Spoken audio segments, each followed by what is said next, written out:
I'm Denise Olusala, and this is my sister, Rosie Olusala. We're the Olusala sisters. Thanks for joining us for another episode of Lit Bible Study with the Olusala sisters. So we are reading the Bible. We're reading the New International Version.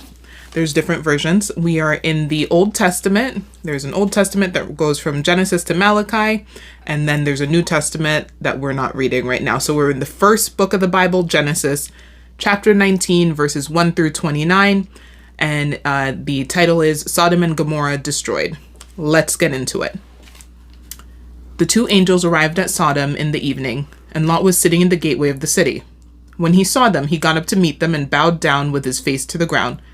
"My lords," he said, "please turn aside to your servant's house. You can wash your feet and spend the night and then go on your way early in the morning."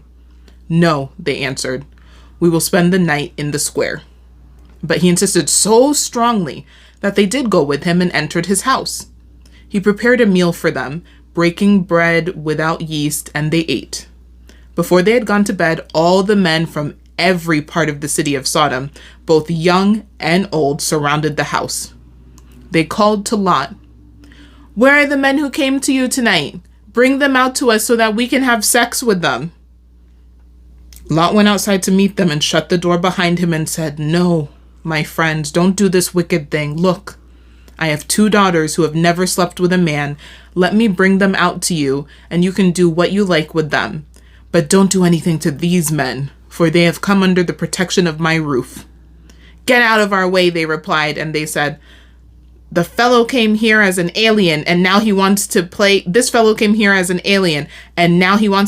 judge. We'll treat you worse than them." They kept bringing pressure on Lot and moved forward to break down the door. But the men inside reached out and pulled Lot back into the house and shut the door. Then they struck the men who were at the door of the house, young and old, with blindness, so they could not find the door. The 2 men said to Lot, "Do you have anyone else here, sons-in-law, sons or daughters, or anyone else in the city who belongs to you? Get them out of here, because we are going to destroy this place. The outcry to the Lord against its people is so great that he has sent us to destroy it." So Lot went out and spoke to his sons-in-law, who were pledged to marry his daughters. He said, "Hurry and get out of this place, because the Lord is about to destroy the city." But his sons-in-law thought he was joking. With the coming of dawn, the angels urged Lot, saying, "Hurry, take your wife and your 2 daughters who are here, or you will be swept away when the city is punished." When he hesitated, the men grasped his hand and the hands of his wife and of his 2 daughters and led them safely out of the city, for the Lord was merciful to them. As soon as they had brought them out, one of them said, "Flee for your lives! Don't look back and don't stop anywhere in the plain. Flee to the mountains or you will be swept away." But Lot said to them, "No, my lords, please. Your servant has found favor in your eyes, and you have shown great kindness to me in sparing my life. But I can't flee to the mountains. This disaster will overtake me and I'll die.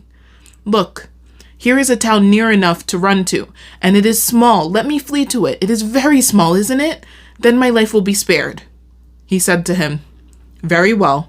I will grant this request too. I will not overthrow the town you speak of, but flee there quickly, because I cannot do anything until you reach it." That is why the town was called Zor.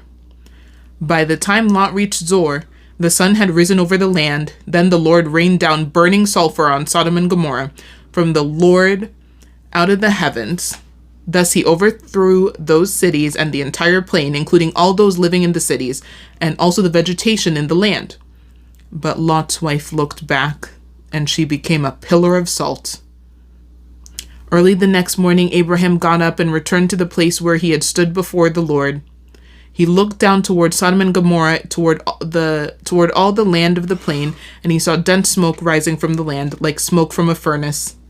So when God destroyed the cities of the plain, he remembered Abraham, and he brought Lot out of the catastrophe that overthrew the cities where Lot had lived. A lot of action. Definitely. A lot of stuff going on. Lots of stuff to get into with Lot. Dad joke. Bible joke. So let's get into it, Rosie. What are your thoughts? So, number one, The strangers come, Lot invites them to his house, and then Insists to the point they're like, okay, we'll just go with you, fine. Then it said that he made the dinner. I was like, he cooked? He made it? Okay. And then served them their meal. And yeah, he prepared a meal for them, breaking bread without yeast, and they ate. He had 2 daughters and a wife, and he prepared that meal. I was like, okay, good. Anywho, then all the men of the place come, surround, young and old, and then they're like, "Oh, bring those 2 men so we can rape them." Yeah, they literally. What kind of welcoming committee?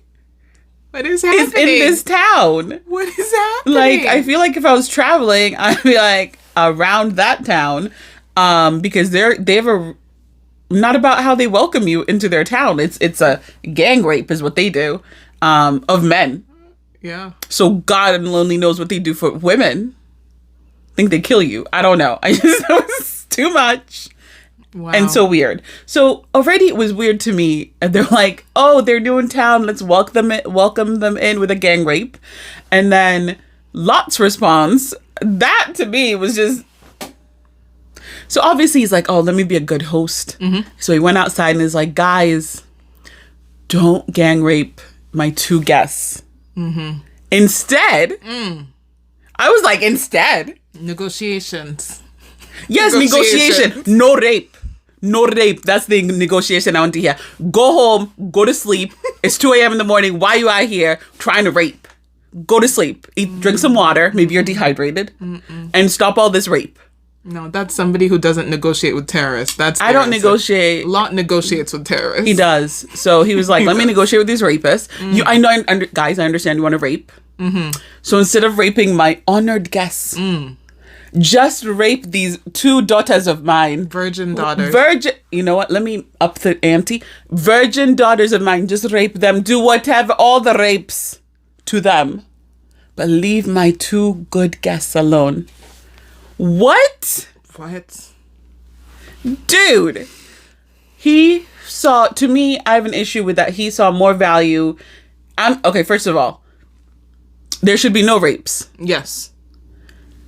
I'm upset that he understood, yes, these guests should not be raped. Mm-hmm. Okay, so he understands. No rape. No rape bad. Rape bad. Then he's like, but rape my daughters. Because rape's okay for them. Why was it okay for them? Oh, goodness. When it was bad for them, it was bad for everybody. And these are your blood, and you're like, rape them. These guys shouldn't get raped. And the daughters were only saved because... they didn't want them. They said no. We bring out the men. The rapist said no. That's not our scene. That is not our cup of tea. It's raining men.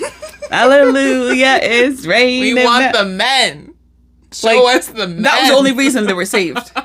What in the catastrophe? Woo! So then, now just imagine if you're the 2 daughters inside. Yeah. And you have to hear your dad was so comfortable selling you out to be raped. Like, I'm going to look at him like this when he's not looking, because, you know, he was fine throwing you out to get raped, so you can do it. Okay. So thank goodness they were saved. Then later on, they say, okay, you need to get out of here. So if you have anybody... angels. Yes, the angels tell him, you need to get out of here with your family. So if you have anybody else who needs to leave, y'all need to go. So he goes, tells the people, the 2 men who are promised to be his son-in-laws for his daughters. They're not married yet. And then I was just like, so how is he going to explain to the son-in-laws that, oh yeah, they were raped, but it's okay. You can still have them. Like, how is this going to happen? I don't know. It was just, I was done with him. I was really done with Lot. Mm-hmm. Anyway, so then, so he tells the son-in-law, so they were going to get saved. Mm-hmm. And they thought he was joking. Okay. Because when you live in Rape Town, Rapeville Center, when somebody comes talking about something else, it's all just jokes. Jokes. They're different. They have a different sense of humor. Okay. They're welcome. Basket for somebody new in town is gang rape. Yeah. So when you come talking about your life is in danger, they're like, ha ha ha, you funny. You funny. Did you get the welcome package? It's not funny. It's really not. Okay, so then, that was so very unsettling to me. Yeah, And that's a then good word for it, unsettling. It just, dude, unacceptable.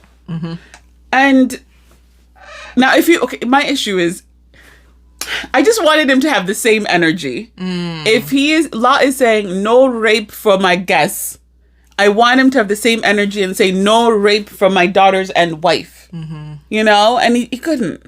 And I can't. It's very unsettling to me. Then we continue.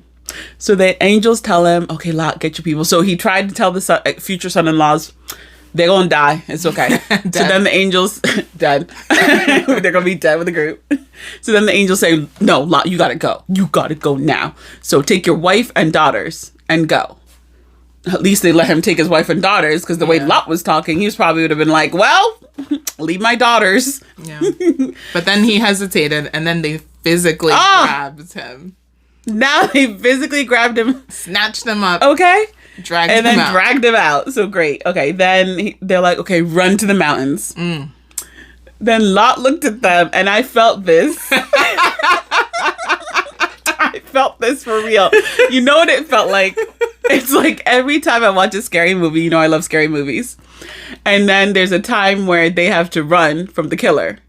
And I'm just always like, no, if I was there, no, that's not going to happen. Because then, you know, they take a while. They're running from the killer for a while before they always fall down. And then you got to do the whole trying to get away from the killer as you're crawling away and the killer's just walking normal. So that whole 30 minutes of running, I'm always like, that's not me. So I always have, in every movie I watch, horror movie, I'm always like, nope, I have to take my stand there because I'm not going to be running all these laps. So I have to do my stand here. So we're going to fight to the death here. You're not going to tire me trying to make me run. I will die. No, we will both go down fighting here. Okay. So similarly, Lot was like, Lot was told, go to run up that mountain. And he said, hold up. that far one? Which mountain are you talking about? That one over there. You're talking about this mountain, which is a hill. That one over there. Okay, you're talking about this valley. No, you gotta run. Okay. Keep running. Run some more. Run some more. Okay. Run. Okay. So, you lost me at run. When you said run, you lost me and Lot. We were like, and then you said a mountain. No. That's that incline. When you're on the treadmill, so you got to be on a 5 at least, running, getting it. That's too steep. And then the 5 miles per hour running. I thought it was and a 5 then incline. Which is high to me. That might other people might be listening. They're like, yeah, that's a warm up. Okay, so you're at a 5, and then now you hit that incline and you start going, and now you're holding on, trying to keep running. It's not working. So Lot tells them, my cardio is not great. My cardio's not set up for that. Could I go to that small town over there? Could we just run up? Could we walk on fast walk to that town over there? It's very small. And could we just go over there? So then the angel's like, oh, sure, fine. And then let's talk about the fact, because Lot didn't run up a mountain, a whole small town was saved. What? Yeah. Like, how did your town get saved? Well, Lot was lazy, couldn't run up a mountain. That was such a blessing. Because Lot didn't run up a mountain. My town was saved. Yo. If it ever goes back to Old Testament ways and they have angels coming down and doing all this mess, everybody better pray and hope they live close to us. Because when we're going to be making deals. When the angel says you got to run far, and we say we're not set up like that. We're not built like that. Angel, we got to go just next town over. And then the angel's going to be like, okay, fine. All of this county will be okay because you can't make it as far. You can't run as far. I'll be like, oh, okay, so angel, let me just hear the rules. Can we take the car? And the angel's going to get so over us. It's going to be over us. Because the angel said, very well, I will grant this request too. But I feel like when you start very well, if you ask 2 more things, the angel's gonna be like, forget about it. Everybody's going. Forget about it. I'll deal with God when I get back. Oh, okay, that's why I always make my requests with commas and ands. Like, it'll be a long run-on sentence of a request. Oh my God, yes. So we can't go over there. Can we go into the next town over, comma, and use our car, comma? We don't have gas. Could you add some gas, comma? And we need to go, and also my cats. I got to get my cat. So I'll get my cats, yeah. And then we will go. Do we need to not look back? Because I do need to look at the rearview mirror. It was still the same sentence. I need to look at the rearview mirror in order to back up. And I just don't want to be messing up on the rules. And then I turn into pillar of salt because I know what happened last time. And so, in conclusion, Denise, you got anything else you want to add? That's it. That's it. Thank you. Praise God. Amen. God is good. Then the angel would say, very well. I'll grant those requests. Be out. Evasive maneuvers. Hit it. Get out of the way. I'm driving here. And yes, Denise would have to be the one driving because I would be busy driving sensibly. Don't throw me under the bus like that. I just saved your life in this scenario. You're welcome. I saved your life because I got us a car and, then I saved gas. Your life back by driving away from I didn't Sodom. know we were counting. Now you know. Who saved whose life. So we're out of Sodom. One up you then. You're welcome. You're welcome. Thank you. Thank you. Okay, so jokes aside, so that small town was saved because of lot. Yeah. Delicious. And then my last point, all jokes aside, of course. Lot's wife looked back and got punished. I just feel like I can understand why she looked back. Yeah. She's lived her whole life over there, even if it's not her whole life. Like, she's lived in that town for a certain amount of time. Loved it, even with the grand grapes. Somehow she carved a life for her family there. And then in the middle of the night, because it was early morning when they, What is that? The sulfur coming down? I destroyed the town. I don't know what I was trying to do. I was like, buildings crashing. I don't know. Okay. So she didn't just, sometimes, like, you want to say, like, when we've moved, I always like to go the last, everything's out of the house. I always like to just go and walk the house the one last time and just say goodbye and thank you. So she didn't even get that opportunity to say, okay, I'm leaving all my friends. Hopefully they were not the rapists. She's leaving her friends. She's leaving her stuff. Yeah. I assume you're leaving stuff. And, okay, and leaving this house that I might have loved. Or just, it's familiar. You're leaving the familiar to go into the unknown. Right. And it's scary. So, yeah, she looked back to just, and pillar of salt. Immediately. So, mind you, we do always joke around and say, don't look back. And it's from this story. We always say, don't look back. And then we joke and laugh, but like... And it's funny when we say it. It's hilarious when we say it. But then when you go to the original story, the origin story, it ain't funny. She got punished. And I felt really bad.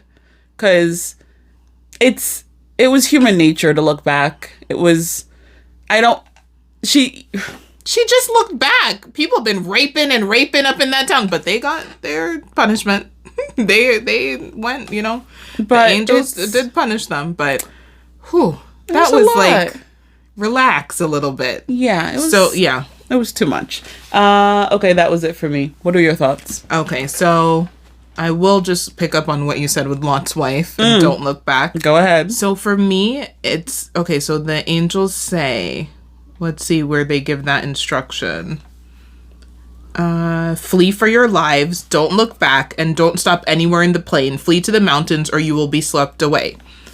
I feel like I wouldn't have taken that so literal. I think you're just saying, like, just run as fast as you can so you don't have time to look back because you're too busy running forward. But I wouldn't think, like, oh, if I actually look back, like, I'm dead. Well, see, this is where I would have saved you because I always ask for clarification. You do. So I'd have been like, okay, just to clarify, Angel, you said flee to the mountains. Which ones? Because there's several. Also, we need to come back to that point because we can't do the mountain. What was the next thing? It was flee for your lives. Okay, flee for your lives. Don't look Okay. back. And don't stop anywhere in the plane. Okay, so when you're saying don't look back, do you mean literally don't look back? Or do you mean like don't turn around and go back to do... Yeah, I know. What do you mean don't look back? And what happens if we happen to look back? Because now I'm curious. No, and you know what? Usually I don't like all your clarifying questions. I'm just like, okay, enough. But that would have been a great time. And then when you say don't stop on the planes, anywhere in the plane. Now, mind you, dude, we have to run and like, could we do a short water break? I know. So that, we got to keep going. Gotta refuel. It's the middle of the night. Rizzy, even if it's daytime, we're still gonna stop. Can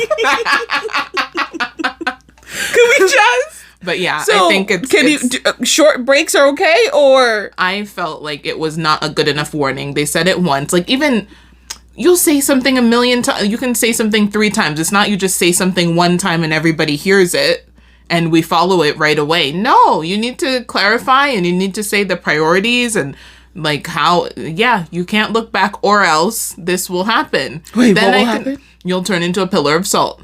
So then I'd say, you know what? I'm not going to look back. I'm going to be those horses with this thing on it. Actually, I'm going to put a blinder on everybody. Let's go do that. In fact, like maybe I'll just run with my eyes closed because no, I'm not trying to turn into no pillar of salt. So yeah, I didn't like that. I didn't feel it was fair for her. And then just the whole story. So I actually heard this story back when I was in high school. I went to a Catholic high school. And so it was in religion class with Father Leo. A priest taught this class, right? So he told us this story, and I always knew it. So I guess like in like popular culture or whatever, it's about, some people say it's about, what is it called? It's about being gay. It's about, what is the word I wanted to use? Homosexuality. Thank you. Goodness. Yes, that some people say it's about homosexuality, and it's the God not liking homosexuality and killing the whole town of homosexuals. So I think that's what some people say. That's not at all what we're saying or whatever. But so I was taught in high school at my Catholic high school. We're not Catholic, but I went to a Catholic high school. And Father Leo told us it's a story about like having being, what is that called when you have guests and you're supposed to treat them well? Being a good host. But there's another word for it. I'm like hospitality. Yeah, he said it's a story about hospitality. Thank you very much. So he said so the angels came, and because the people were not like hospitable to them, that's the punishment, and that's what you should be getting from the story, that you should be a good host, you should be hospitable, you should treat people with respect. And he never said it was anything about homosexuality. Like, we never even talked about anything like that. So me, like now, later as an adult, when I've heard people talk about this, I always say like, oh no, I thought it was about a story about being hospitable. But I still see that now. Like, I see what he was saying, and I think that does hold true, because they were clearly not hospitable like the rest of the town. But Lot was. And Lot tried to say something, Lot tried to, first of all, he welcomed them. He brought them into his home. He just treated them with respect. He protected them. He looked out for them. He, to the point of the detriment of his own children. And then he was saved because he was good to them. So yeah, I see that hospitality part of it, being hospitable. And then as far as I don't know, some people saying it's about like homosexuality and all of that.